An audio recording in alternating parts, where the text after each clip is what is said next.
नमस्कार. आरोग्य संपदा या कार्यक्रमात मी आपल्या सर्वांचं स्वागत करते.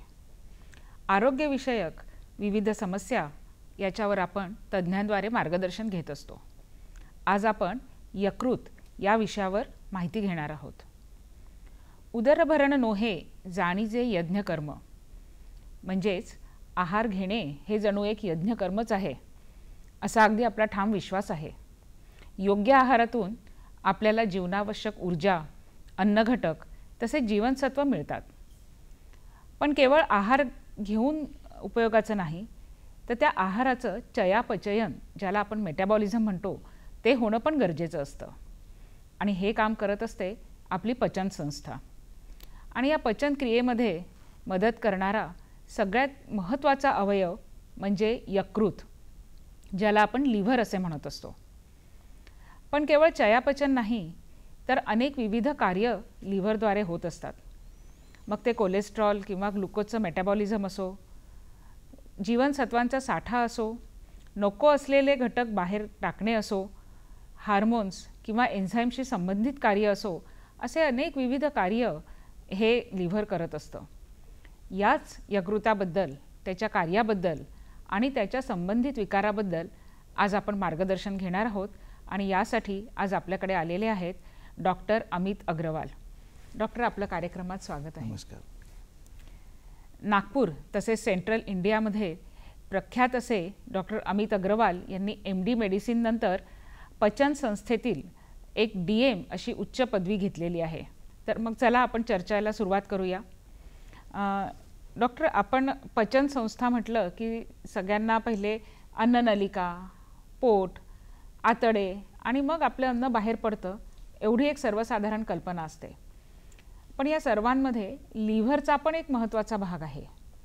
तर सर्वप्रथम तुम्ही आपल्या दर्शकांना सांगा की हे लिव्हर असतं कुठे आणि त्याची प्रमुख कार्य काय असतात. लिव्हर हा जो ऑर्गन आहे हे 1500 ग्रामचा ऑर्गन असून ते खूप इम्पॉर्टंट ऑर्गन आहे. आम्ही याला जनरेटर असं म्हणतो, कारण की हा जे ऑर्गन आहे ते पूर्ण बॉडीचे जे काय जितकं ऑर्गन्स आहे सर्वांना कंट्रोल करतो, इन्क्लुडिंग किडनी आणि बाकीचे सर्व ऑर्गन्स. हा जो लिव्हर आहे हे आपल्या राईट साईडला अपर ॲब्डोमेन आपण म्हणतो, चेस्टाखाली इकडे राहतो आणि याचे खूप इम्पॉर्टंट फंक्शन्स असतात. जसं तुम्ही सांगितलं, हा डायजेस्टिव्ह ट्रॅक्ट म्हणतात आम्ही याला. हे टनल असते, हे तोंडातून सुरुवात होऊन इसोफेगस, देन स्टमक, त्याच्यानंतर लहान आतडे स्मॉल इंटेस्टाईन म्हणतात त्याला, मग लार्ज इंटेस्टाईन आणि ॲनल कॅनलमधून आपलं जे आहे ते फिकल मॅटर ते बाहेर निघतो. हे एक टनल असून त्याचा बाकीचे ऑर्गन्स त्याला सपोर्ट करतो. त्याच्यामध्ये लिव्हर खूप इम्पॉर्टंट आहे, जो बाईल सिक्रेट करून डायजेशनमध्ये हेल्प करतो. त्याच्यासोबत पँक्रियाज आहे, ते पँक्रियाटिक ज्यूस सिक्रेट करतो. आणि हे 2-3 ऑर्गन मिळून त्यांना बाहेरून डायजेस्टिव्ह ट्रॅक्टला सपोर्ट करून फूडला प्रॉपर डायजेशन व्हायला पाहिजे त्याच्यामध्ये पूर्ण आपलं कॉन्ट्रीब्यूट करतो. लिव्हरचे खूप इम्पॉर्टंट फंक्शन्स असतात. त्याला आम्ही 5 इम्पॉर्टंट फंक्शन्समध्ये डिवाईड करतो. सर्वात इम्पॉर्टंट आहे स्टोरेज. ते खूप इम्पॉर्टंट फॅक्टर्स जे बॉडीमध्ये लागतात, इन्क्लुडिंग ग्लायकोजन सर्वात मोठं आणि इम्पॉर्टंट आहे. कारण की आपण बघतो, आपण जेव्हा कंटिन्यूस जेवण करत नाही, पण आपल्या शुगरची लेवल नेहमी नॉर्मल असते आणि त्याच्या इम्पॉर्टंट हा जो रोल आहे ते लिव्हर प्ले करतो. ते ग्लायकोजन जेव्हा वाटतं ते ग्लायकोजनचं लायसिस करून त्याला ग्लुकोजमध्ये कन्वर्ट करून आपल्या ब्लड शुगरला मेंटेन करतो. आणि आपण खूप वेळा असं बघितलं पण आहे, जेव्हा लिव्हरमध्ये सूज येते तेव्हा ग्लुकोजचे लेवल कमी होते आणि पेशंटला चक्कर येऊन ते घाम वगैरे सुटते. त्याच्यानंतर स्टोरेज जे आपण सांगितलं, त्याच्यानंतर सिंथेसिस, निर्माण कार्य. ते लिव्हर खूप इम्पॉर्टंट फॅक्टर्सला निर्माण पण करतो. त्याच्यामध्ये इम्पॉर्टंट आहे ॲल्ब्युमिन. ते ॲल्ब्युमिन बॉडीमध्ये असणं खूप इम्पॉर्टंट आहे. जेव्हा ॲल्ब्युमिनची व्हॅल्यू किंवा लेवल कमी होते तेव्हा पायाला सूज येणे, कमजोरी येणे आणि पोटामध्ये पाणी पण येणे असं प्रॉब्लेम असतं. हे आपण खूप वेळेस ज्यांना सिरोसिस आपण ते डिस्कस करणार आहे नंतर, पण असं पेशंट जेव्हा लिव्हर खूप कमजोर होऊन जातो तेव्हा आपण असं बघतो. त्याच्यासोबत क्लॉटिंग फॅक्टर्सचं निर्माण, आपला चोट लागते आणि पण ते थांबून जातो, स्वतः थांबतो. कशामुळे? कारण की त्याच्यामध्ये क्लॉटिंग फॅक्टर्स आहे जे क्लॉटिंग कॅस्केडला ॲक्टिवेट करतो आणि ते क्लॉटच्या निर्माण करतो. आणि आपण खूप वेळा बघितलं पण आहे, जेव्हा लिव्हर कमजोर होतं तेव्हा क्लॉटिंग हे जे प्रोसेस आहे ते स्लो होऊन जातात आणि ब्लिडिंग होतात असं पेशंट्समध्ये. ते पण आपण खूप वेळा सिरोसिस पेशंट्समध्ये बघतो. त्याच्यानंतर मेटाबॉलिझम. आपण सर्वांना आपलं माहीत आहे आपल्याला मध्ये बॉडीमध्ये कार्बोहायड्रेट्स, फॅट्स, प्रोटीन्स हे सर्व इम्पॉर्टंट फॅक्ट आहे आणि त्यांच्या मेटाबॉलिझम त्यांना निर्माण करणं आणि त्यांना लायसिस करून त्यांच्या स्मॉल मॉलिक्युल्समध्ये कन्वर्ट करणं हे सर्व काम लिव्हर करतो आणि जेव्हा लिव्हरमध्ये कमजोरी येते तेव्हा हे सर्व मेटाबॉलिझममध्ये डिफेक्ट येते आणि आपल्याला त्रास होतो. त्याच्यानंतर सिक्रेशन म्हणजे बाईलला लिव्हर बाईलचा निर्माण करतो आणि त्याला सिक्रेट करतो पित्ताच्या नळीद्वारे इंटेस्टाईनमध्ये. जेव्हा सांगितलं बाहेरचे ऑर्गन जे सपोर्ट करतात डायजेस्टिव्ह ट्रॅक्टला तेव्हा हे बाईलच्या सिक्रेशन हा पण खूप इम्पॉर्टंट कार्य लिव्हर करतो आणि जे कार्य बंद होतो जेव्हा सिक्रेशन कमी पडतो किंवा ट्रॅक्टलामध्ये ऑब्स्ट्रक्शन आलं तेव्हा पेशंटला जॉन्डिस होते आणि मालन्यूट्रिशन पण होतो. आणि सर्वात शेवटचं जे काम आहे डिटॉक्सिफिकेशन. जेव्हा पूर्ण प्रोसेस हे मेटाबॉलिझमचे बॉडीमध्ये सुरू राहतात खूप असे टॉक्सिक सबस्टन्सेस बॉडीमध्ये तयार होतो आणि लिव्हर ते डिटॉक्सिफिकेशनचं काम खूप करतो कारण की हे बाइंडिंग प्रोटीन्स म्हणतात जे आपल्या ते खराब जे फॅक्टर्स असतात त्यांना बांधून त्यांना किडनीकडे पोचवतो आणि ते युरिनमध्ये आणि संडासमध्ये निघतो. ते सर्व खूप इम्पॉर्टंट कार्य आहे आणि जेव्हा हे सर्व कार्य कमी पडतो तेव्हा पेशंट्सला हे सब सिम्पटम्स होऊन कमजोरी वगैरे येतो. खरेच लिव्हर आपल्याला सर्वसाधारण ऐकून माहिती असतं पण त्याचे इतके महत्त्वाचे आणि इतके वेगवेगळ्या ऑर्गन्सशी संबंधित त्याचे कार्य आहे की आपल्या शरीराचा एक महत्त्वाचा ऑर्गनच आहे तो. इतकं विविध कार्य करणारं लिव्हर जर काही कारणाने डिसीज्ड असेल किंवा त्याचं कार्यक्षमता कमी होत असेल तर नेमके कोणते लक्षणं आपल्याला त्या व्यक्तीमध्ये दिसून येतील हे तुम्ही सांगाल का? हे खूप इम्पॉर्टंट आणि कॉम्प्लिकेटेड क्वेश्चन आहे. कॉम्प्लिकेटेड म्हणजे सर्वात आधी आपल्याला समजायला पाहिजे की हे बिमारी कोणत्या प्रकारची आहे. नॉर्मली आम्ही लिव्हरचे जे आजार असतात त्यांना 2 कॅटेगरीमध्ये डिवाईड करतो.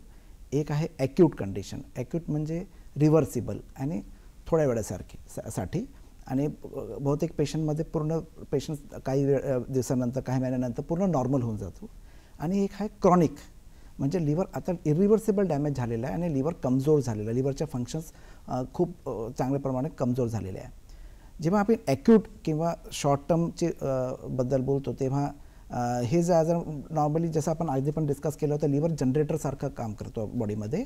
तर जर जनरेटर कमजोर झाला तर मग कसं वीकनेस, कमजोरी येणं, फटीग वाटणं, मळमळसारखं वाटणं, नॉझिया, काही लोकांना वॉमिटिंग पण होते आणि डोळ्यांचा आणि लघवीचा कलर पिवळं येणे त्याला पण पेशंटला सांगतो की जॉन्डिस झालेला आहे. हे सर्व कधी कधी पेशंटला पोटामध्ये दुखणं पण सुरू जातं कारण की लिव्हर जेव्हा सूज येते तेव्हा स्ट्रेचिंग करतो आणि पोटात दुखणं पण असं लक्षण आपल्याला दिसतात. दुसऱ्या प्रकारचे जे कॅटेगरी तुम्हाला सांगितलं क्रॉनिक डिसीजेस जेव्हा सिरोसिस त्याला म्हणतात त्याच्याबद्दल आपण डिटेलमध्ये डिस्कस पण करणार आहे. त्या कंडिशन्समध्ये पेशंट्सला कमजोरी तर येतेच त्याच्यासोबत पायाला सूज येणं कारण की ॲल्ब्युमिन लेवल्स कमी होऊन जाते, ॲबनॉर्मल ब्लिडिंग होणं, रक्तस्राव होणं, अमोनिया लेवल वाढून जातं त्यामुळे पेशंटला विसरणं सुरू जाते, फॉरगेटफुलनेस अशा प्रकारचे आपल्याला पोटात पाणी पण येणं, पोटात सूज येणं हे सर्व लक्षणं आपल्याला दिसतात. डॉक्टर आता आपण ॲक्यूट आणि क्रॉनिक असे 2 शब्द वापरले. त्यातला जो एक ॲक्यूट जसं आता आपल्याला सर्दी खोकला होतो किंवा ताप येतो, अपचन होतं तसे हे ॲक्यूट आजार लिव्हरचे आपण सांगितले. पण जो क्रॉनिक आजार आपण म्हणत आहात तर हा लिव्हर डॅमेज झाल्या ही लक्षणं दिसतात की बराच काळ जाऊ दिल्यानंतर ही लक्षणं आपल्या लक्षात येतात? हा खूप इम्पॉर्टंट क्वेश्चन आहे कारण की लिव्हर असा ऑर्गन आहे यकृत ज्याच्यामध्ये खूप रिझर्व कॅपॅसिटी खूप आहे. जर कोणा माणसाच्या 40-50% लिव्हर डॅमेज झाला तरी पण तो माणसं तुम्हाला चांगला आणि नॉर्मल दिसू शकतो कारण की लिव्हरमध्ये खूप रिझर्व कॅपॅसिटी आहे. तो काही सिम्पटम्स नाही दिसतं. पेशंट आमच्याकडे येतो आणि जर आम्ही अल्ट्रासाऊंड करतो आणि ब्लड इन्व्हेस्टिगेशन करतो तेव्हा आपल्याला कळतं का लिव्हरमध्ये सूज आलेली, लिव्हर डॅमेज झालेलं आहे. तर लिव्हर रिझर्व कॅपॅसिटी असल्यामुळे ह्या पण चांगली गोष्ट पण त्याच्या डिसॲडव्हान्टेज पण आहे कारण की ज्या कारणाला आपण आधी ट्रीट करू शकतो ते आपल्याला कळत नाही आणि नंतर खूप वेळ झाल्यानंतर पेशंट आमच्याकडे येतो आणि तेव्हा आम्ही सांगतो की आता खूप वेळ झाली आहे. तर हे समजणं खूप आवश्यक आहे आणि आधी आपण जर डायग्नोज केलं त्याआधी आपण कारण शोधलं तर त्याच्यामुळे आपण त्याला थांबवू शकतो आणि त्याच्या प्रोग्रेशनला आपण कमी करू शकतो. तर मला असं वाटतं ही खूपच महत्त्वाची माहिती आहे की व्यक्तीला यकृताचं काही समस्या असते परंतु त्याचं शरीराच्या क्रिया सुरू असतात आणि त्याच्यामुळे आपल्याला काही आजार झाला आहे याची जाणीवच त्याला नसते आणि त्यामुळे ही जागरूकता खूप आवश्यक आहे. खूप महत्त्वाची माहिती सांगितली डॉक्टर आपण. आता आपण म्हणत होतो की लिव्हरचे आजार, तर असे कोणते कारणं आहे किंवा असे कोणते प्रकारचे डिसीजेस आहे की ज्याच्यामुळे ते लिव्हर अफेक्ट होत असतं किंवा लिव्हरवर त्याचा विपरीत परिणाम होत असतो? पुन्हा आपण 2 कॅटेगरीमध्ये त्याला डिवाइड करू शकतो. ॲक्यूट जे शॉर्ट टर्मसाठी आहे ते आपल्याला हेपॅटायटिस आपण खूप बघतो. या मान्सून सुरू झाले आहे तेव्हा खूप पॉसिबिलिटी असते ते आपल्याला ड्रिंकिंग वॉटर इन्फॅक्ट और किंवा कंटॅमिनेट होण्याची शक्यता खूप जास्त असते. त्यामुळे हेपॅटायटिस ए आणि ही आपल्याला खूप दिसतात आणि आता सुरू पण आहे खूप जास्त. त्याच्यानंतर काही ड्रग्समुळे पण होते. आपण जे काही ड्रग्स घेतात स्पेशल टीबी ड्रग्स म्हणजे औषधं आपण औषध जे घेतात मेडिसिन्स घेतात नॉर्मली त्याच्यावर साईड इफेक्ट पण असू शकतो. त्याच्यासोबत आणखी काही आपल्याला खूप कारण असून कधी कधी आपल्याला टायफॉइड आणि बाकीची बिमारी पण असं झालं त्याच्या असर पण लिव्हरमध्ये दिसतं. तर बॉडीमध्ये कुठेही ॲबनॉर्मॅलिटीज सुरू आहे तर त्याचा असर आपल्याला लिव्हरमध्ये दिसू शकतो. जेव्हा क्रॉनिकची आपण बोलतो तेव्हा सर्वात इम्पॉर्टंट आहे 4 मुख्य कारण असतं. 90% लोकांना 4 कारण आपण बघतो. अल्कोहोल, फॅटी लिव्हर, हेपॅटायटिस बी आणि हेपॅटायटिस सी. ते 90% लोकांमध्ये आम्ही 4 कारण बघतात आणि 10% लोकांमध्ये काही ॲबनॉर्मल आणि काही रेअर कॉजेस आम्ही बघतो. जर हे 4 नॉर्मल निघाले तर मग बाकीच्या कारणं शोधतो आम्ही. अनेक कारणांमुळे आपल्या यकृतावर विपरीत परिणाम होऊ शकतो आणि यकृत हे इतकं महत्त्वाचं अवयव आहे त्याच्यामुळे आपल्याला ह्याची माहिती असणं खूप गरजेचं आहे. डॉक्टर, आत्ता तुम्ही फॅटी लिव्हर डिसीज असा एक शब्द उच्चारला, तर ह्याचा खरोखर फॅटशी किंवा ज्याला आपण आजकाल ओबेसिटी म्हणतो, स्थूलता म्हणतो, त्याच्याशी काही संबंध आहे? वयाशी काही संबंध आहे का? आपली जी जीवनशैली आहे त्याच्याशी काही संबंध आहे? एक्झॅक्टली कशामुळे हे फॅटी लिव्हर आपल्याला दिसून येतं?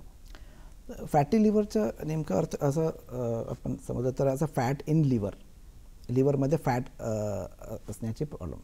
आणि हे फॅट आहे आपण जेव्हा ओबेसिटी असली काही फॅट असलं ते बॉडीमध्ये युनिफॉर्मली डिस्ट्रीब्यूट होतं, प्रत्येक ऑर्गनमध्ये डिस्ट्रीब्यूट होतं. आणि खास गोष्ट कशी आहे की जेव्हा लिव्हरमध्ये हा फॅट जमा होतो, जेव्हा जास्त प्रमाणामध्ये जमा झाला ते हा लिव्हरला डॅमेज करतो. कारण की लिव्हर हा फॅटला जास्त टॉलरेट करू शकत नाही. हा फॅट लिव्हरमध्ये असं खूप सारखे हॉर्मोन्स तयार करतो जो लिव्हरला डॅमेज करतो.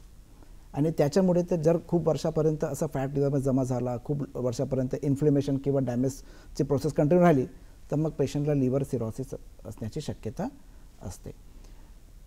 फॅट लिव्हरमध्ये जमा होण्याचे इम्पॉर्टंट कारण जे आहे ते ओबेसिटी आहे, मोटापा. आणि त्याच्यानंतर खूप पेशंट्समध्ये डायबिटीसचे पेशंट्स त्यांच्यामध्ये पण लिव्हरमध्ये फॅट जमा होऊन हे त्रास होतो. आणि असे खूप कारण असतात. Sedentary lifestyle, excessive intake of जसं आपण processed food, cold drinks, junk food, cold drinks हे सर्व जास्त आपण खाल्लं तर मग त्याच्या असं पेशंट्समध्ये ओबेसिटी होऊन हा फॅटी लिव्हर होण्याची शक्यता खूप जास्त असते. आजकालच्या काळामध्ये स्थूलता हा एक अगदी लहान मुलं म्हणा किंवा किशोरवयीन मुलं म्हणा, तरुण म्हणा किंवा पुढे पण अतिशय कॉमन समस्या आहे आणि त्यांच्यामध्ये फॅटी लिव्हरचे चान्सेस असतात. त्याच्यामुळे सगळ्यांनी काळजी घेणं खूप गरजेचं आहे. सध्या वेळ झालेली आहे का ब्रेकची? आपण चर्चा अशीच सुरू ठेवणार आहोत. भेटूया ब्रेकनंतर लगेचच.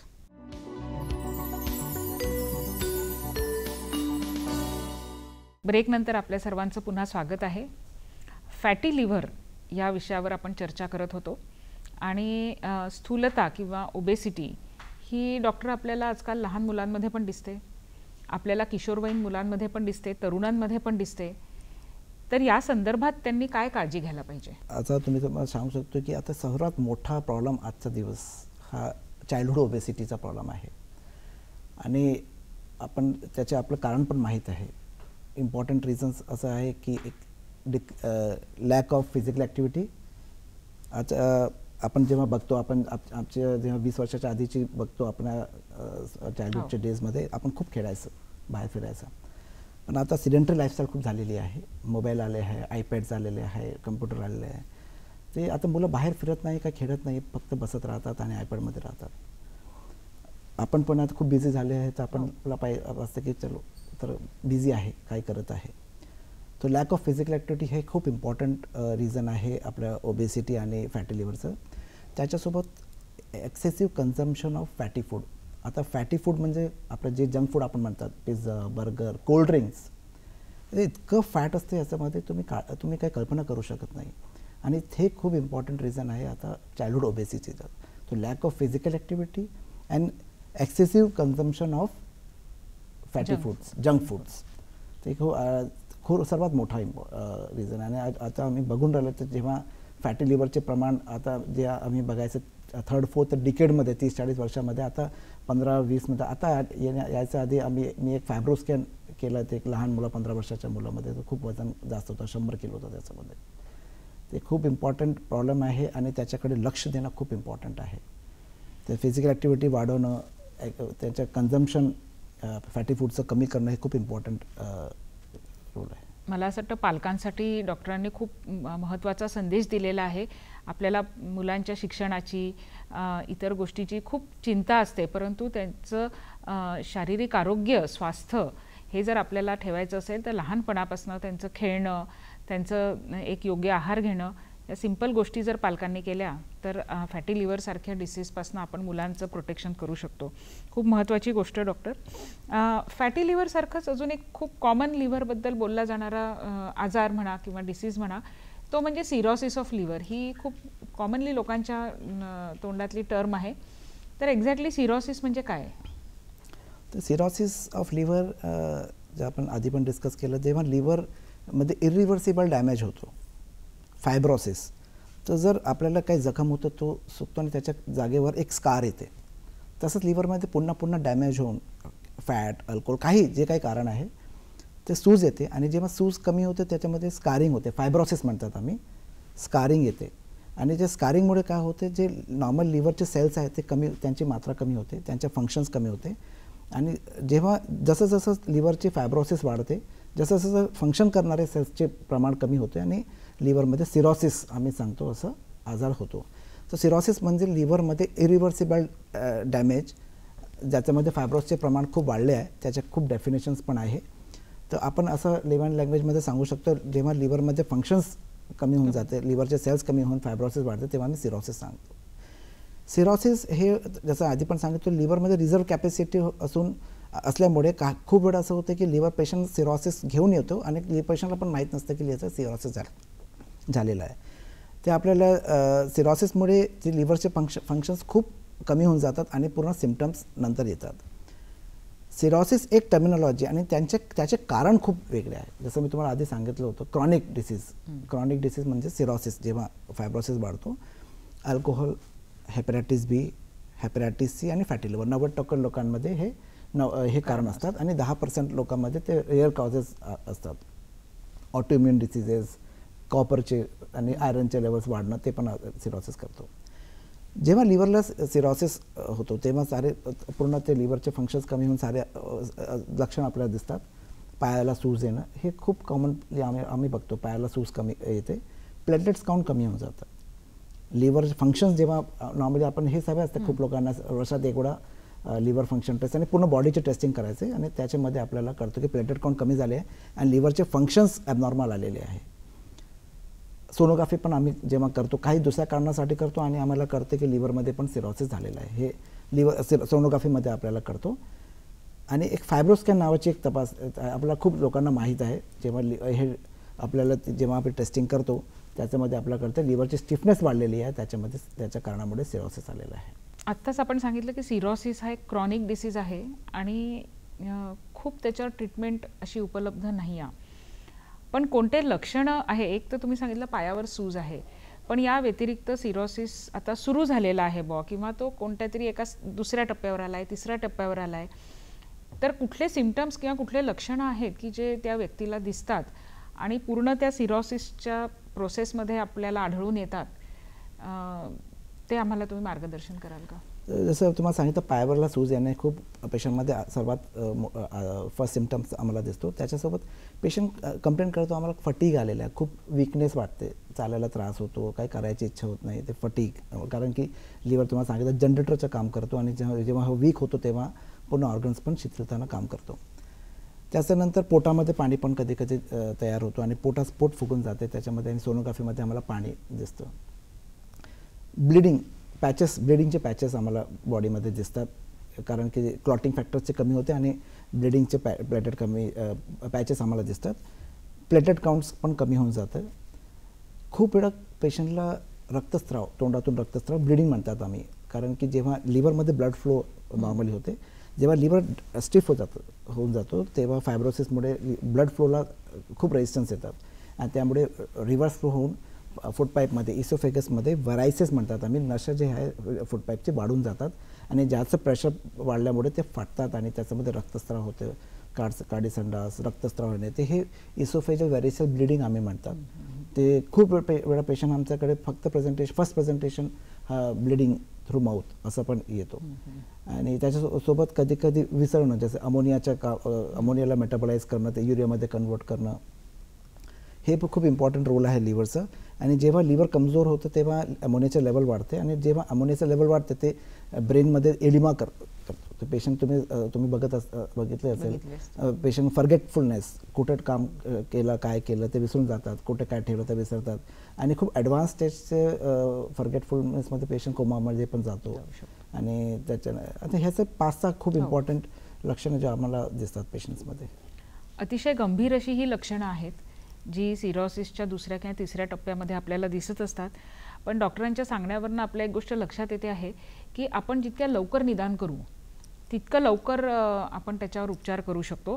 तर डॉक्टर, कुठल्या टेस्ट आहेत ज्या नॉर्मली पण आपण करायला पाहिजे, ज्याद्वारे आपल्याला यकृताचं वेलनेस आहे की नाही ते कळेल, किंवा त्याच्यापेक्षा ॲडव्हान्स टेस्ट कोणत्या असतात आणि त्या कुठल्या स्टेजवर तुम्ही रिकमेंड कराल? जे नॉर्मल टेस्ट आम्ही करतो, ब्लड काउंट, CBC आपण म्हणतात, त्याच्यामध्ये आम्ही प्लेटलेट्सला बघतो, प्लेटलेटचे लेवल किती आहे. कारण की जसं जसं सिरोसिसकडे पेशंट जातो तेव्हा प्लेटलेटचं लेवल कमी होतं. त्याचं मुख्य कारण आहे स्पिन वाढते आणि जेव्हा स्पिनचं साईज वाढते तेव्हा ते प्लेटलेटचा खूप कन्झ्युम करतो. तो प्लेटलेट कमी होणं पण एक सिरोसिसचं लक्षण असू शकतो. त्याच्यासोबत लिव्हर फंक्शन टेस्ट, LFT म्हणतात आम्ही, त्याच्यामध्ये आम्ही SGOT आणि SGPT आणि अल्बुमिनच्या लेवल बघतो. ते आम्हाला एक इन्फॉर्मेशन देतं काय सुरू आहे आतमध्ये. क्रिएटिनिन कधी कधी, जेव्हा तुम्हाला सांगितलं ॲडव्हान्स सिरोसिसमध्ये क्रिएटिनिन पण वाढते, कारण तुम्हाला सांगितलं मी आधीच की लिव्हर हे असं ऑर्गन आहे पूर्ण बॉडीचे बाकीच्या ऑर्गनला पण कंट्रोल करतो. जेव्हा लिव्हरमध्ये सूज जास्त आली तेव्हा किडनीमध्ये पण सूज येते आणि क्रिएटिनिनचा लेवल वाढते. ॲडव्हान्स स्टेजमध्ये सोडियम पण कमी होणं सुरू जातं, ते हे किडनीमध्ये स्वेलिंग आहे. INR नावाचं एक टेस्ट आहे, ब्लडमध्ये किती क्लॉटिंगचं लेवल किती आहे, ते INRचं लेवल हे आपलं इंडिकेट करतो जर आपल्या क्लॉटिंगचे लेवल्स बरोबर सुरू आहे की नाही. जेव्हा लिव्हरमध्ये जास्त सुरू होतं तेव्हा INRचे लेवल वाढते. ते 5-6 इम्पॉर्टंट टेस्ट आहे जे आपल्याला लिव्हरची इन्फॉर्मेशन देतो. त्याच्यासोबत आम्ही हेपॅटायटिस B आणि हेपॅटायटिस Cचे जे टेस्टिंग आहे सर्व लोकांमध्ये करतोच नेहमी, हे बघायला. बरेचदा डॉक्टर आपल्याला टेस्ट सांगतात आणि आपल्याला असं वाटतं की कशाला एवढ्या टेस्ट सांगितल्या, पण त्याच्यामागे डॉक्टरांचा काहीतरी विचार असतो, काहीतरी शंका त्यांच्या मनात असते. त्याच्यामुळे जेव्हा डॉक्टर कोणतीही इव्हन CBC सारखी साधी टेस्टसुद्धा किंवा प्लेटलेट काउंटसारखी साधी टेस्ट सांगतात ती सुद्धा आपल्याला करणं आवश्यक आहे, हे सगळ्यांनी लक्षात घेतलं. एक वेळ झाली आहे ब्रेकची, आपण लगेचच भेटूया.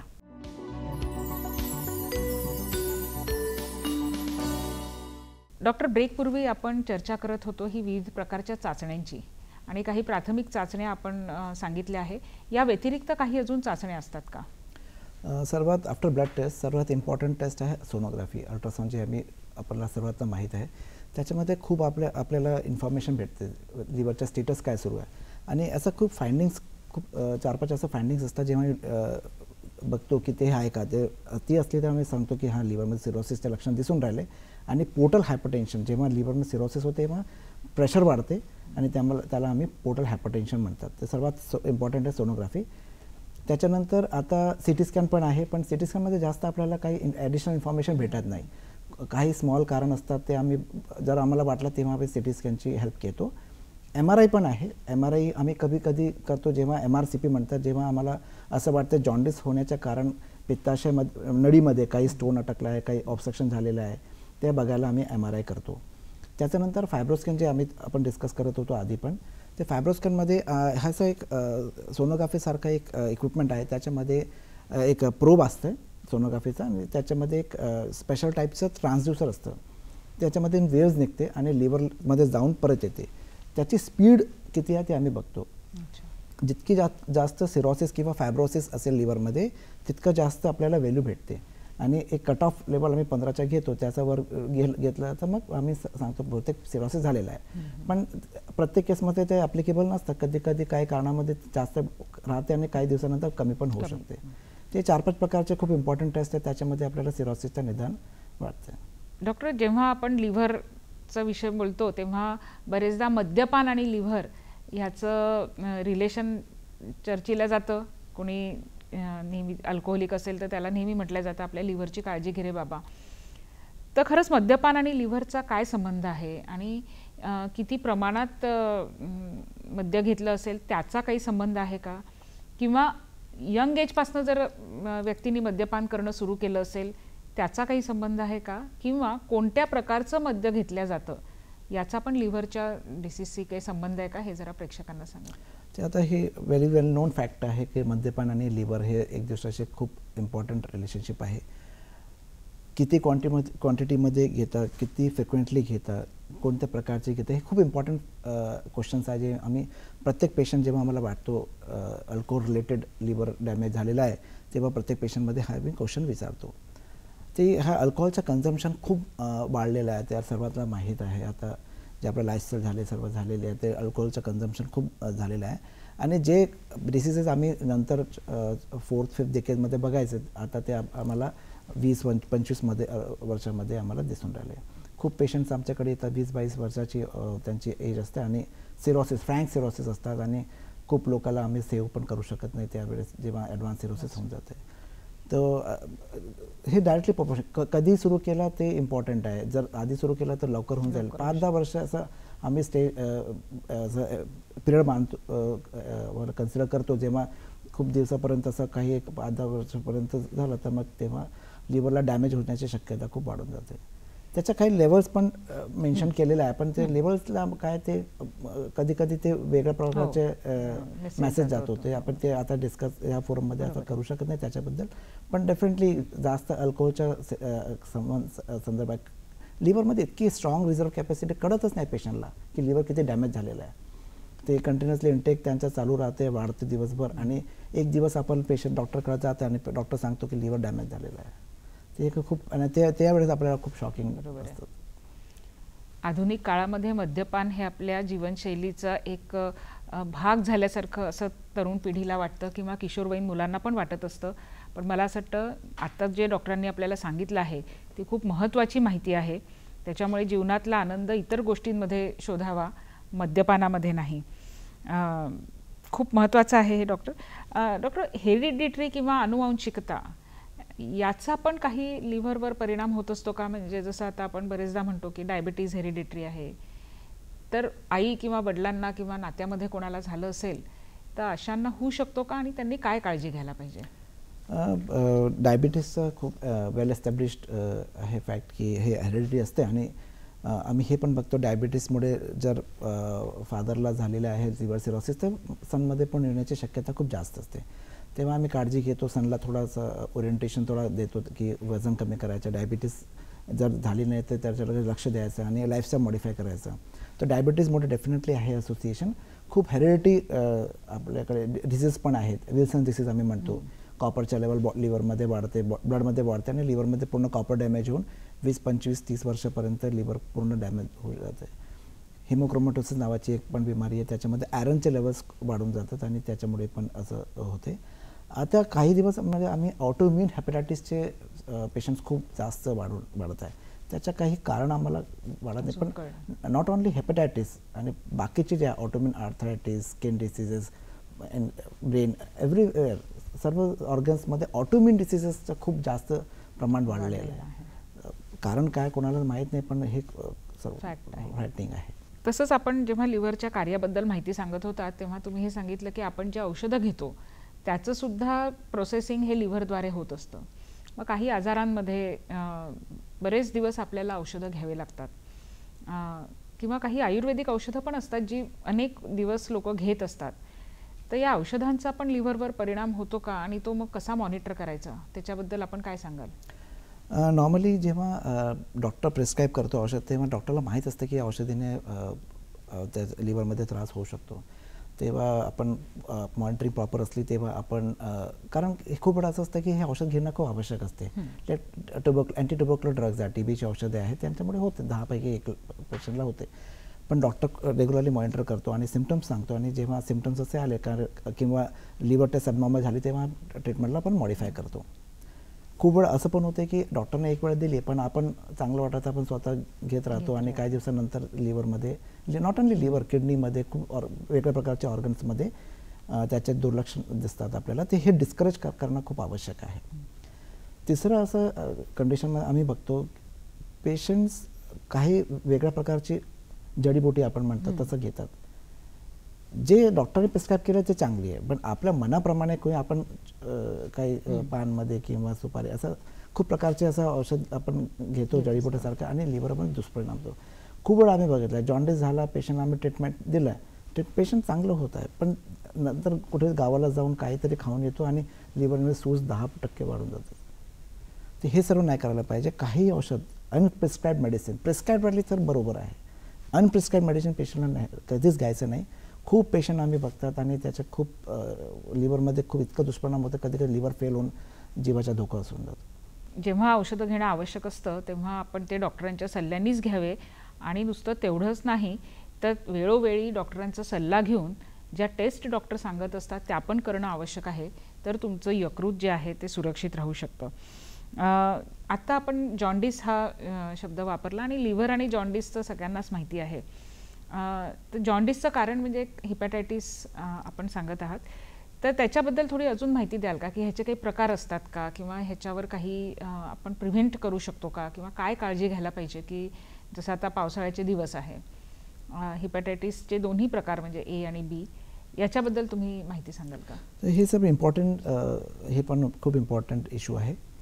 जॉन्डिसचा अर्थ असा आहे की बिलिरुबिन वाढणं आणि लिव्हर एन्झाईमचं वाढणं. ते कशामुळेही होऊ शकतो. बॉडीमध्ये कुठलीही सूज आली त्याच्या दुष्परिणाम आपल्याला लिव्हरमध्ये दिसतं. बिलिरुबिन वाढला त्याचा असा अर्थ नाही की लिव्हर डॅमेज झालेलं आहे. कधी कधी बिलिरुबिन वाढण्याचं कारण एक गिल्बर्ट सिंड्रोम नावाची बिमारी खूप कॉमन आहे इंडियामध्ये, 100 पैकी 6 लोकांमध्ये आहे. त्याच्यामध्ये इनडायरेक्ट बिलिरुबिनचे 2 फ्रॅक्शन्स असतात, डायरेक्ट इनडायरेक्ट. इनडायरेक्ट बिलिरुबिनच्या लेवल वाढतं, डायरेक्ट नॉर्मल राहते. खूप वेळा पेशंट येते आणि काळजी म्हणतात नेहमीच बिलिरुबिन वाढलेलं असतं, बाकीचे ते सर्व नॉर्मल आहेत, ते जेनेटिक आहे, त्याचे काही दुष्परिणाम होत नाही, नॉर्मल आयुष्य नॉर्मल राहते, नेहमीच काही होत नाही, 50, 60, 70, 80 वर्ष पण काही होत नाही. ते हे खूप ॲज अ इंडोलंट टाईप और बिनाईन टाईपचं डिसीज आहे. कधी कधी हिमॉलिसिस म्हणतात, ब्लड सेल्स हिमोग्लोबिन कमी होऊन जातं, बिलिरुबिन वाढतं, ते हिमॉलिसिसची बिमारी आहे. ते हिमॅटॉलॉजिस्ट बघतात, सिकल सेल, थॅलेसिमिया, वेगळ्या प्रकारचे हिमॉलिटिक डिसऑर्डर ते असतात. कधी कधी पित्ताची नळीमध्ये स्टोन आला, ते लिव्हर स्वेलिंग नाही, पित्ताची नळीमध्ये स्टोन आला त्यामुळे ते जॉन्डिस झालेलं आहे. ते वेगळ्या प्रकारचे कारण असतात आणि आम्हाला सर्वात जेव्हा पेशंट आमच्याकडे येते तेव्हा आम्ही बघतो कशामुळे झालेलं आहे. ते इटिओलॉजी किंवा कारण शोधणं आणि त्याचा उपचार करणं हे खूप इम्पॉर्टंट आहे. तर बिलिरुबिनच्या वाढणं ते सर्वात इम्पॉर्टंट, कशामुळे वाढलेलं आहे ते आपल्याला बघावं लागते. खूप कारण असं असतं त्याच्या लिव्हरचा काही संबंध नसते, फक्त लिव्हर तसं सूज आलेली आहे, बाकीचं कुठे लागली नाही, इकडे त्यामध्ये आलेलं आहे. कावीळविषयी आपण थोडंसं बोलणारच आहोत डॉक्टर, पण आता वेळ झाली आहे छोट्याशा विश्रांतीची. विश्रांतीनंतर लगेचच भेटूया.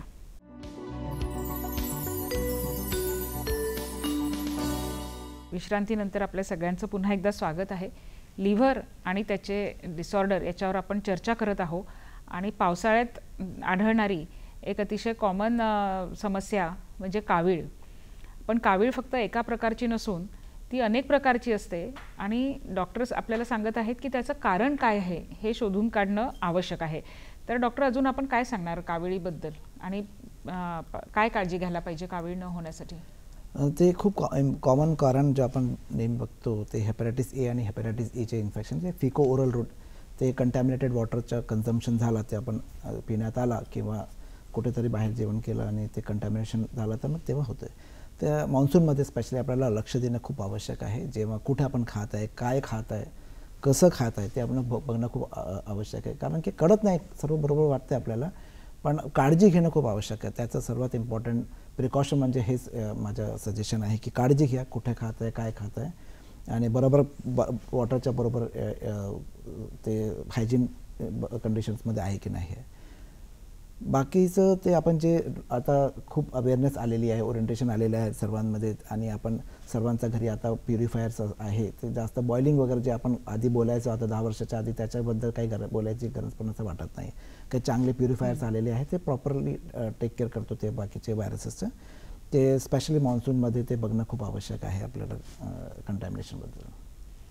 सगळीकडे जाताना आपण स्वतःचं पाणी जर सोबत नेलं तर नक्कीच आपण ह्या गोष्टीला प्रिव्हेंट करू शकतो. डॉक्टर, लिव्हर आणि मॅलिग्नन्सी ह्याचं पण खूप जवळचं नातं आहे. मग ती लिव्हरची मॅलिग्नन्सी असो किंवा दुसऱ्या कुठल्या मॅलिग्नन्सीचं लिव्हरवर झालेला परिणाम असो, ज्याला आपण सेकंडरीज म्हणतो, याच्याबद्दल काय सांगाल? ते जेव्हा सिरोसिस होतं त्याच्यानंतरची जे स्टेप आहे ते मॅलिग्नन्सीमध्ये होण्याची शक्यता नेहमी वाढते. त्यामुळे जेव्हा सिरोसिसचं डायग्नोसिस करून आमच्याकडे पेशंट येतो तेव्हा आम्ही 6 महिन्यामध्ये टेस्ट करतो की मॅलिग्नन्सीचे काही लक्षण दिसत आहे का. ब्लड टेस्ट करतो आणि सोनोग्राफी 6 महिने करतो सिरोटिक पेशंट्स में. स्पेशली पेशंट हेपॅटायटिस बी आणि हेपॅटायटिस सी हे खूप कार्सिनोजेनिक व्हायरसेस आहे. बाकीच्या कारणामध्ये जे सिरोसिस होते त्यांच्यामध्ये इतकं आपण बघत नाही, पण हेपॅटायटिस बी आणि हेपॅटायटिस सीच्या पेशंट जे स्पेशली हेपॅटायटिस बी, तेव्हा आम्ही खूप काळजी घेतो की 6 महिन्यांनी टेस्ट करतो. जर थोडासा डाऊट वाटला तर CT स्कॅन करतो, पूर्ण आपण काळजी घेतो. तर प्रत्येक पेशंटमध्ये असं होत नाही सिरोसिसचे. सर्वात इम्पॉर्टंट कशामुळे झालेलं आहे सिरोसिस, कोणती स्टेजवर आलेलं आहे ते आपण बघतो. आणि त्याच्यानंतर early diagnosis is very important. लवकर आपल्याला कळलं ते खूप इम्पॉर्टंट आहे, कारण की जेव्हा ॲडव्हान्स स्टेजमध्ये येतं तेव्हा ट्रीट करणं खूप अवघड असतं. लहान लिजन आपल्याला कळलं तर आपण त्याला जाळू शकतो, ऑपरेशन करू शकतो. खूप पद्धती आहे आपल्याकडे आता ते ट्रीट करायला. ते आयडेंटिफाय करणं खूप आवश्यक आहे. खूप वेळ असं पण होतं जेव्हा सेकंडरीबद्दल तुम्ही बोललो की कॅन्सर कुठेतरी आहे पण लिव्हरमध्ये खूप गाठी आलेली आहे. तर जर पेशंट आम्ही त्याच्या गाठी घेऊन येतो, लिव्हरमध्ये सूज आलेली आहे, गाठी आलेली आहे, ते आम्ही बघतो की हे प्रायमरी लिव्हरचा कॅन्सर आहे की कुठून आलेला आहे. तेव्हा सर्वात आधी आपण ब्लडचे टेस्ट करतात, आणि ब्लडचे टेस्ट लिव्हरचे आणि बाकी ऑर्गन्सचे पण काही ट्युमर मार्कर्स आहेत ते आपण करून बघतो काय वाढलेलं आहे. त्याच्यानंतर बायोप्सी करतो. बायोप्सीमध्ये कॅन्सर आला त्या स्पेशल टाईपचे टेस्ट करून आम्हाला कळतं कुठून आलेलं आहे. पेट स्कॅन आपण करतो आणि प्रायमरी शोधणं आवश्यक आहे, कारण की उपचार वेगळा आहे. कुठून आलेलं आहे ते आपल्याला कळायला पाहिजे, कारण की प्रत्येक अँटी कॅन्सर ड्रग्स कॉमन असते, प्रत्येक ऑर्गनसाठी वेगळ्या प्रकारचे असतात, आणि ते जर आपल्याला कळलं तर ट्रीटमेंट करणं खूप सोपं होऊन जातं. मग पोटाच्या संदर्भात किंवा जसं लिव्हरचं कार्य आपण बघतो की खूप ह्याच्यात आहे, थोडी जरी शंका असली तर मला असं वाटतं डॉक्टरांचा सल्ला घेणं हे खूप गरजेचं आहे. डॉक्टर, तुमच्या बोलण्यात आत्ता जस्ट एक मेन्शन आलं बाईल डक्ट किंवा बाईल स्टोन.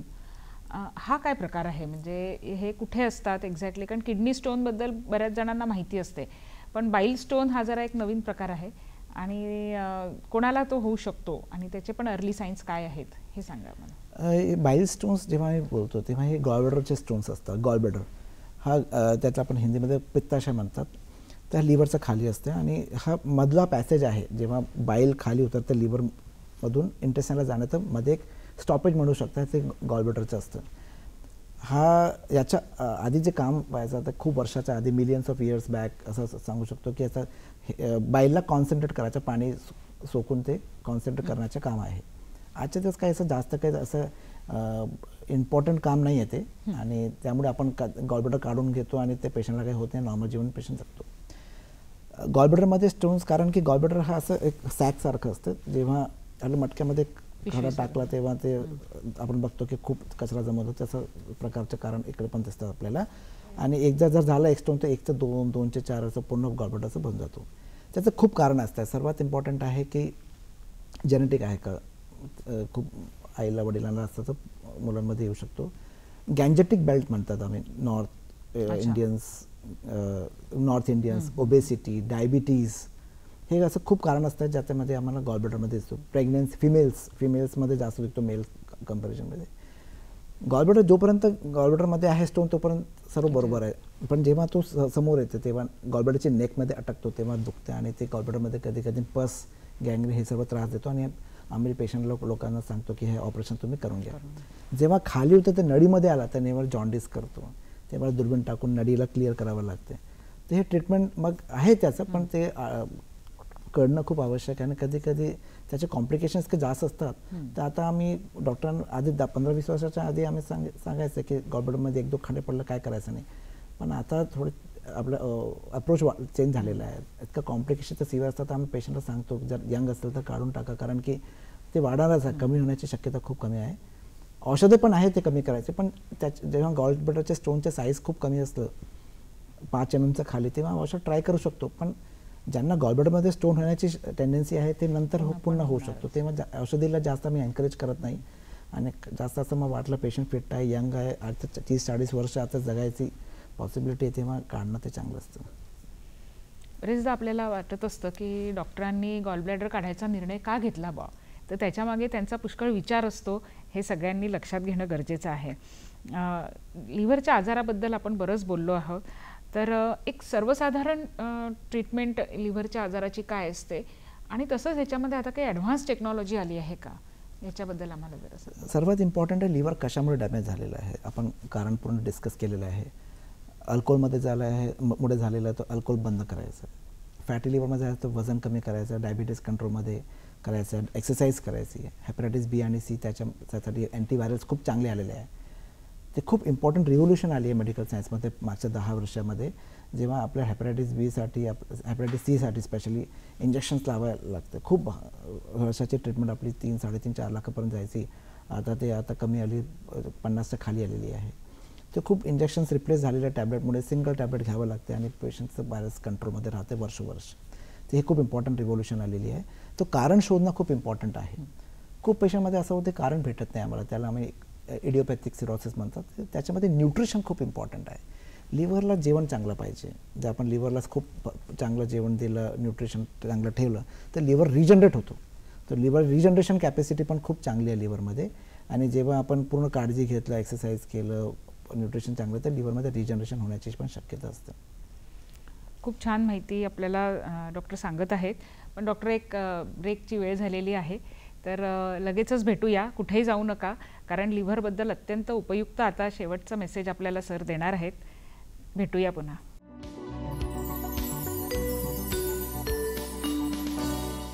ब्रेकपूर्वी आपण आधुनिक उपचार पद्धती याच्यावर चर्चा करत होतो, आणि ह्याच्यामध्ये आजकाल आम्ही लिव्हर ट्रान्सप्लांट पण ऐकत आहोत. तर खरंच हे होतं का, किंवा काय तुम्ही त्याच्याबद्दल लोकांना माहिती सांगाल?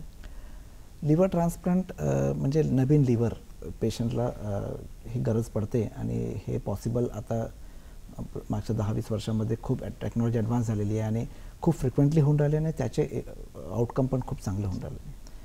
तर लिव्हर ट्रान्सप्लांटची गरज जेव्हा पडते, जेव्हा लिव्हर आता इतकं डॅमेज झालेलं आहे की आपल्याला त्याच्याशिवाय काही पर्याय नाही आहे. पेशंट खूप वीक झालेला आहे, अमोनिया खूप वाढून राहिलं, खूप कमजोरी, जॉन्डिस झालेलं, असायटिस, किडनीवर डॅमेज झालं. हे आम्ही स्टेज आयडेंटिफाय करतो आणि पेशंटला मग लिव्हर ट्रान्सप्लांटचे सल्ला देतो. हा लिव्हर ट्रान्सप्लांट म्हणजे 2 प्रकारचे असतात. एक काही लोकांचे ॲक्सिडेंट होऊन त्यांच्या ॲक्सिडेंट होतात आणि लिव्हर डोनेट करतात, त्याच्या डेड डोनर लिव्हर ट्रान्सप्लांट म्हणतात. आणि खूप वेळेस आम्ही लाईव्ह डोनर म्हणजे खूप जे आपले नातेवाईक डोनेट करतात. डोनेशन म्हणजे असं पुन्हा लिव्हर देतात, ते 30% लिव्हर देतात. आणि लिव्हरची तुम्हाला आधी पण सांगितलं खूप चांगली रिजनरेशन कॅपॅसिटी आहे. ते 6 महिन्यात लिव्हर देणार आणि घेणार दोघांमध्ये ते लिव्हर नॉर्मल होऊन जातं. आणि इतकं चांगले रिझल्ट झालेले आहे की देणाऱ्याला आता नेग्लिजिबल साईड इफेक्ट्स असतात, आणि जो घेतो त्यांचे पण खूप वर्षभर तो चांगला राहतो.